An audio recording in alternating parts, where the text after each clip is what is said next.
We're working our way through three parables: the lost sheep, the lost coin, and the prodigal son, the lost son who comes back, in response to a situation at the beginning of Luke 15 where we're told that all the tax collectors and sinners were coming to hear Jesus. The Pharisees and the scribes were grumbling, saying, "This man welcomes sinners and he even eats with them." Then Jesus launches into the first of the three parables, which we've covered in previous weeks. If you need to, pause here, go back and take a look at those earlier episodes to catch yourself up.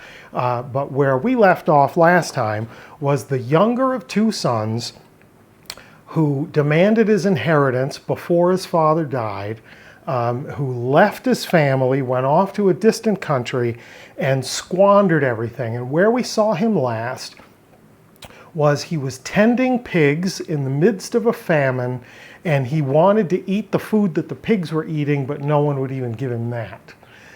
We pick up our young man tending the pigs here now in verse 17 of Luke chapter 15, and this is my translation. "And after coming to himself, he was saying, 'How many of my father's hired servants have more than enough bread, but I'm dying here in famine?'" So I love this first little phrase, after coming to himself. Eis heauton de elthon ephe. After coming to himself, he was saying. So if you think back, there's a great story about Jesus at the beginning of his ministry, his earthly ministry, where his brothers and his mother come to get him because they're hearing the things that he's saying and doing, and they say he is outside himself, like he's out of his mind, literally outside himself. And here, with this young man, after he's done the unthinkable, said, "Drop dead, Dad, give me the money," goes off, blows it all on high living. He's tending to unclean pigs. And now it says, after he came to himself, like when he came back to his senses, when he got back in touch with reality, he says, "Hey, at my father's house, even the hired hands have plenty to eat, and I'm going to die here. I'm going to starve to death, not even able to eat what the pigs eat." Pretty great thing. Dad's hired hands are better off than I am. He was, until he cut himself off from the family, a son, not a hired hand. Now he envies day laborers at his dad's place. Let's carry on. Verse 18 through 19. "After rising up, I will go to my father, and I will say to him, 'Father, I sinned against heaven and before you. I am no longer worthy to be called your son. Make me like one of your hired servants.'" So remember, if we go back to last week's episode of Koine Corner, this was the son with a plan. The younger son had a plan. I'm going to get my dad to give me the inheritance that would fall to me when he died.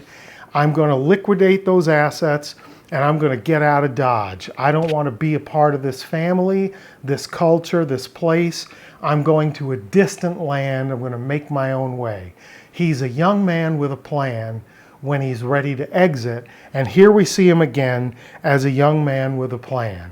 So think back to the lost sheep, right? What man among you having 100 sheep and loses one doesn't leave the 99 and go looking? Sheep wander. Think back to the woman with the 10 drachma, the coins, and loses one. What woman wouldn't light a lamp and sweep and diligently search until she should find it? Coins get misplaced. This younger son neither wandered nor was misplaced. He had a deliberate and calculated plan to exit his family and his culture. He wanted out of here. He had another vision for what his life would be like, and he pursued that vision. So now he has another plan. It's a survival plan. I know what it's like back at my dad's place. I see what it's like here in the distant country, and I'm dying in this famine. So he says, my new plan is, if I can talk my dad, I'll confess my sin, I'll acknowledge my wrongdoing, if I can talk my dad not into making me his son again, but into making me one of his hired servants, a day laborer. Give me a job, because I know that the day laborers at his place do better than this. Key word here, mistheoi. I want to be a day laborer. We have to contrast that with douloi, slaves or indentured servants. He doesn't want to go and indenture himself to his father. He just wants to work as a day laborer. I want to be able to come back and reap some benefit, but I don't want to attach myself to you again. Not douloi, mistheoi, day laborers. Let's carry on. Here's verse 20. And after rising up, he went to his father himself. But while he was still a long way off, his father saw him and was moved in his inward parts with compassion. And after running, he fell upon his neck and kissed him. So, couple of great little things. We won't look at it in Koine, but it says he went to his father himself. He didn't send a messenger. He got up in the morning and headed home. He's going to plead his case on his own. He can't afford a messenger, right? He squandered all his wealth and is starving, feeding pigs. But let's get to the great stuff in Koine. Eti de auto macron apekantos, eden auton ho pater autu. But while he was still a long way off, his father saw him. This is magnificent stuff. While he was still a long way off, his father saw him. Now, the first part of this, eti de auto macron apekantos, is a genitive absolute. It's absolute in the sense that we could take that whole chunk off while he was still a far way off, and the sentence would still be a sentence. His father saw him, and after running, he fell on his neck and kissed him. That's a complete sentence by itself, right? So grammatically, this is a genitive absolute. It's in the genitive, and it's absolute in the sense that you can separate it from the sentence. But you can't separate it as far as the meaning is concerned, right? Because while he was still a far distance from home, his father saw him. So what? Think back to our sheep and our coin. The lost sheep, we're told that the shepherd leaves the 99 and continually goes until he should find him.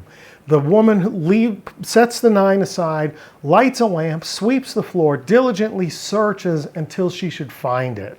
So the shepherd and the woman are as diligent searchers. And when this son is still a long way off, his father saw him. So what? He was looking. The only reason that he saw his son while his son was still a far way off is he was looking for his son. He was hoping to see his son coming back in his direction. Now is when it really gets wild and magnificent. We're then told, after seeing him, we're told, esplankniste, he was moved in his inward parts to compassion. That's been a word of the week in the past. If you go back and look, it's talking about the movement. Literally, he felt it in his guts when he saw his son, and he had to act on it. He was driven to act on it. And we're told that something amazing happens in this patriarchal society where sons are supposed to come to fathers. Fathers are not supposed to go to sons. We're told that he ran to him. Running, especially in a culture where you wear robes, is an undignified act. Okay? So he has to hike up his robes and run to his son. This is a wild and crazy thing that we see happening. But then look what happens when he gets to his son. Here in Koine. Epepison epi ton trakelon, neck, trachea, trakelon, autu, kai kataphilesen auton. He fell upon his neck, epepison epi ton trakelon. He fell upon his neck, and kataphilesen auton, kissed him. This is a great word, kataphilesan, kata against phileo, I love. This is a physical application of filial love, of familial love. The kiss on his son after falling on his neck, after just crashing into his son, the kiss on his son is a physical and literal application of love. How magnificent is that? Right? So the boy immediately launches into his speech. Father, I'm no longer worthy to be called your son. Make me as one of your hired hands. But the father pays no attention to what the son says. Look at what he says in verses 22 to 23. Again, my translation.